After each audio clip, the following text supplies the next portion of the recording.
Sir KCR గారు అసెంబ్లీకి రావట్లేదని చెప్పేసి బయట చాలామంది ఎన్నో రకాలుగా ఈ పడితే మాట్లాడుతూ ఉన్నారు. అంటే నిజంగా రేవంత్ రెడ్డికి భయపడి రావట్లేదా అని చెప్పేసి అంటున్నారు. దీనిపైన మీరేమంటారు? కేసీఆర్ గారు సమతుల్యంగా ఎవరు లేరు అక్కడ. వారి వయసుకు సమతుల్యంగా ఎవరు లేరు, వారి ఎక్స్పీరియన్స్ సమతుల్యంగా లేరు. కాబట్టి కేసీఆర్ గారు రావాల్సిన అవసరం లేదు. కేసీఆర్ గారు మేము సీనియర్ ఎమ్మెల్యే ఉన్నాము, మేము సరిపోతుంది. కాబట్టి కేసీఆర్ సమతుల్య నాయకులు ఉన్నప్పుడు వస్తాడు డెఫినెట్గా.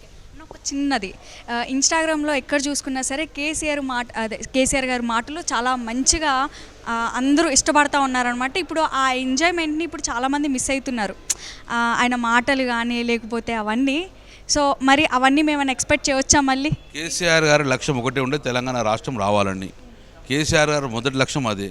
రెండో లక్ష్యం తెచ్చిన తెలంగాణ రాష్ట్రంలో ప్రజలను సుఖంగా ఉండాలన్నారు. ప్రజలు ఇబ్బంది ఉంటే డెఫినెట్గా కేసీఆర్ ఎంటర్ అవుతారు.